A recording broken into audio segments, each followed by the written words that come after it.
You're about to become irresistible. The Psychology of Carl Jung. Have you ever asked yourself why some women, without saying a single word, become unforgettable, magnetic, almost impossible to replace, and why others, despite giving everything, are dismissed, ghosted, or taken for granted? Here's the truth. It's not about beauty, age, or charm. It's about psychology. Carl Jung once said, "Until you make the unconscious conscious, it will rule your life and you will call it fate." And today I'm going to reveal how to use that truth to become irresistible, not to toxic men, but to the kind of love, respect, and life you truly deserve. Pause, lean in as if sharing a secret. If you've ever poured your heart into someone who couldn't see your worth, this is for you. Stay with me until the end, because once you understand this, you'll never see relationships or yourself the same way again. Imagine this.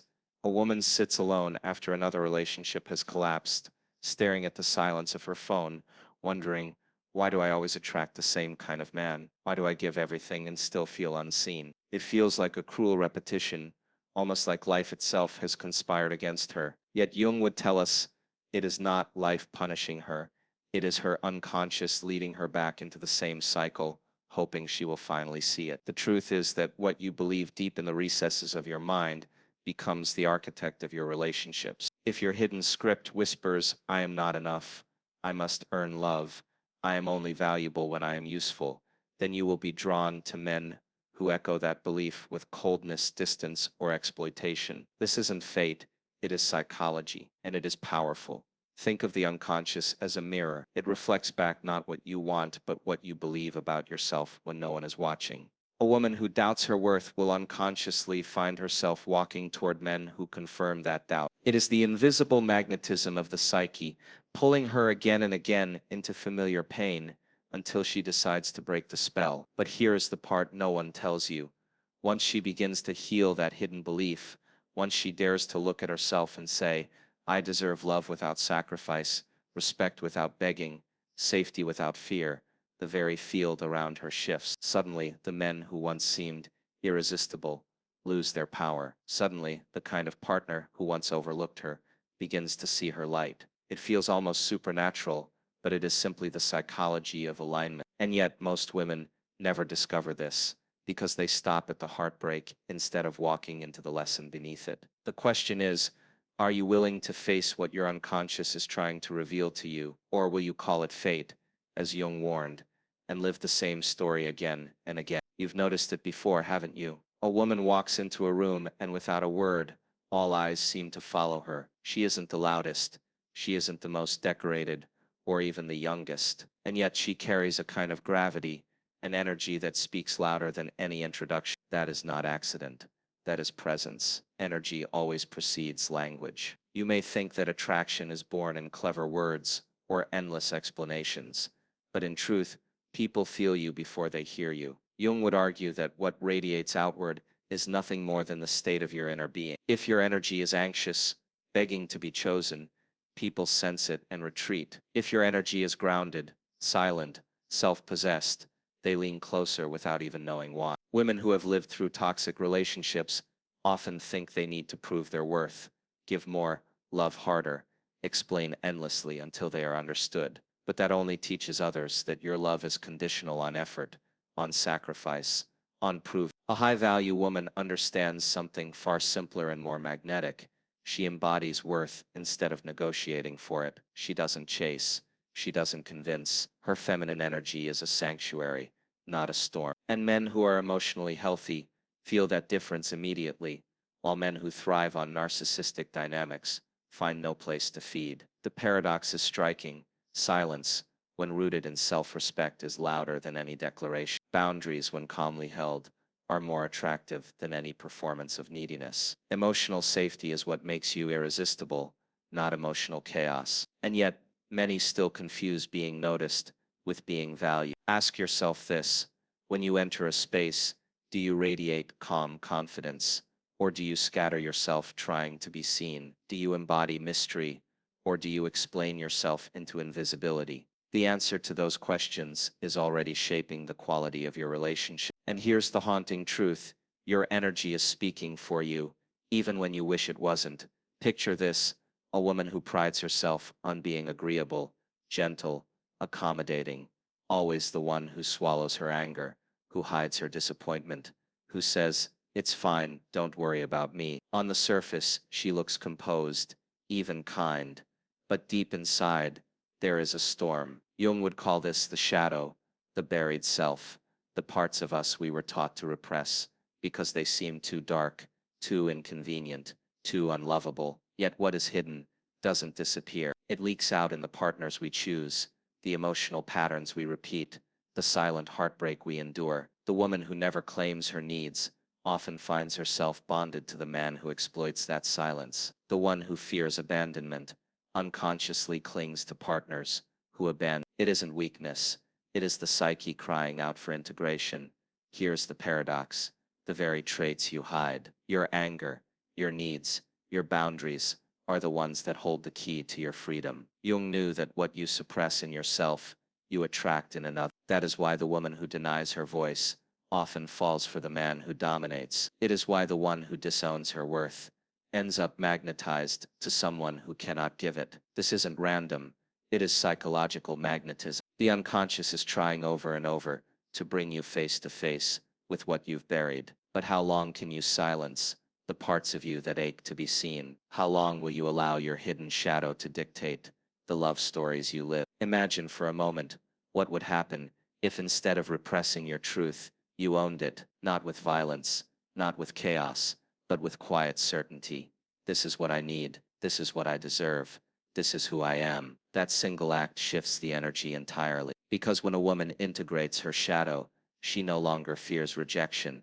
She fears only the betrayal of herself. And that shift is what makes her untouchably magnetic. Yet still, there is a deeper trap that many fall into, a hidden pull that makes certain men almost irresistible, even when they are dangerous to the soul. Have you ever wondered why certain men, the unavailable, the toxic, the narcissistic, seem to seek out women who feel everything more deeply than others? It's almost as if they have radar for empathy, as if they can smell compassion from across the room. And in truth, they can, because empathic women radiate a kind of openness, a willingness to carry weight that isn't theirs. Their feminine energy is warm, inviting, healing, and to a broken man, that warmth feels like oxygen. But here lies the cruelty: what makes you beautiful to the right partner also makes you vulnerable to the wrong one. Narcissistic dynamics begin when your empathy becomes a resource to be exploited, rather than honored. The more you give,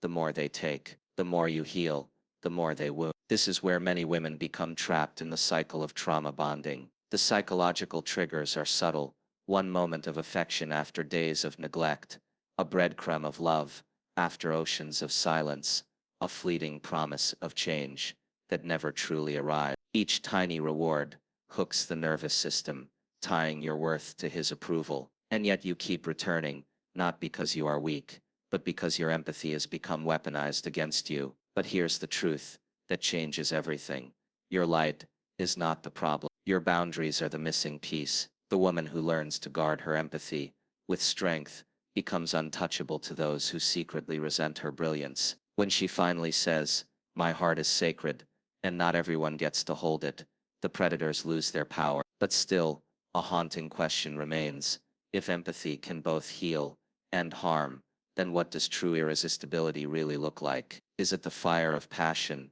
or the calm of emotional safety? There is a strange illusion that many women carry without even realizing it, that the more unpredictable and chaotic a relationship feels, the more alive it must be. The roller coaster of passion, the constant uncertainty, the highs and lows that leave you both breathless and broken.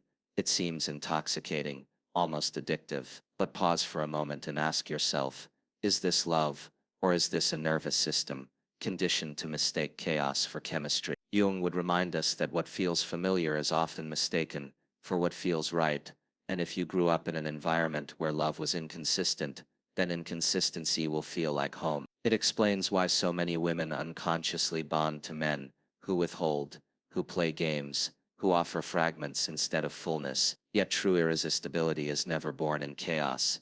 It is found in calm. Think about the last time you felt truly safe in someone's presence. Safe to speak without fear, safe to rest without performing, safe to be seen, without editing yourself. That calmness wasn't boring, it was magnetic. Because real emotional bonding doesn't thrive on constant highs and lows. It thrives on stability, on presence, on trust. The paradox is that when you stop chasing the rush of drama, you finally create the space for real intimacy to grow. But here lies the challenge.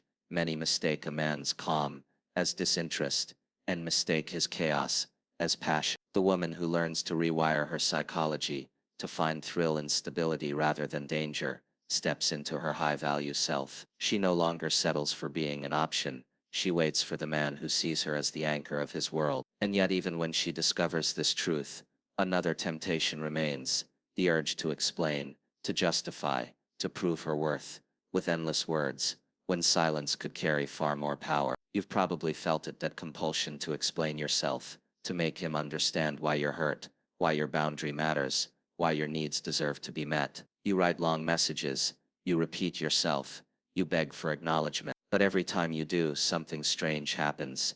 The more you explain, the less you are heard. Respect slips through your fingers like water. Jung might say this is because you are not speaking to the man before you, but to the deeper wound inside you, the child who needed to justify her pain in order to be loved. And so you keep rehearsing the same role, hoping that this time someone will finally understand. But high-value women do not beg to be understood. They embody truth in their silence.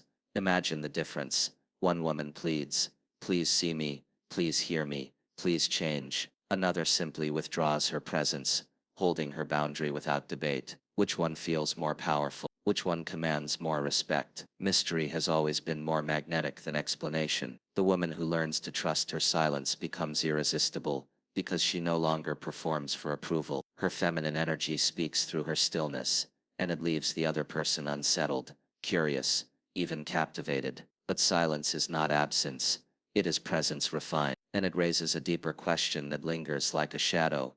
If words are no longer your weapon, then what is the real source of your magnetism? You said there comes a moment when a woman looks into the mirror and realizes she doesn't recognize herself anymore. Her face still smiles, but her eyes carry exhaustion, the weight of giving too much, the ache of waiting for someone to finally love her right. This is the invisible cost of unhealed wound. Because when the past is unresolved, it leaks into the present. Every rejection feels like abandonment. Every silence feels like betrayal. Every distance triggers the old terror of being left behind. Jung understood this. He knew that the unconscious does not forget, it repeats. And so the woman who has not healed becomes a magnet for the very dynamics that once broke her. She isn't weak. She is loyal to her pain, her nervous system conditioned by trauma, mistakes, familiarity for safety. That is why she keeps returning to the man who wounds her, why she feels an almost supernatural pull toward the unavailable. It isn't love, it is the echo of an old wound demanding attention. But then something shifts when she chooses healing. Instead of trying to control others, she begins to study herself. She notices the triggers, the patterns, the way her own fear creates entanglement, and slowly she learns that self-reflection is not selfish, it is survival. This is where true feminine energy is reborn, not in chasing, but in becoming. Healing transforms her aura. She walks differently, speaks differently, even breathes differently. People feel it. She is no longer leaking desperation, but radiating wholeness. Emotional bonding becomes safe instead of frantic. Boundaries become natural instead of forced. Suddenly men who once overlooked her begin to pay attention, not because she changed her body but because she reclaimed her soul. Yet even this transformation leaves her facing a deeper question. What if irresistibility has nothing to do with being chosen at all, but with choosing? Picture a woman sitting across from a man who once would have been her undoing, the charming but unavailable, the magnetic yet unreliable. He smirks, drops hints, plays the same tired game he has mastered for years. In the past, she would have leaned in, trying to decode his mixed signals, trying to earn his approval. But this time something is different. She doesn't shrink, she doesn't chase, she doesn't ask, "Does he want me?" Instead, a deeper question rises within her. Do I even want him? That question is the mark of a high-value woman. She no longer defines herself by who chooses her. She defines herself by what she allows into her peace. Jung said, until you make the unconscious conscious, it will rule your life. And here she has done exactly that, brought light to the shadow that once kept her bound. The irony is almost cruel. The very men who once dismissed her now feel unsettled by her indifference, almost magnetized by the fact that she is no longer available to their games. Her power is not in being desired, it is in her ability to choose desire wisely. This is the final alchemy, to realize that irresistibility is not about external validation, but about inner authority. And yet with that realization comes a haunting thought. If power lies in choice, then what happens when the woman finally dares to choose herself above all else?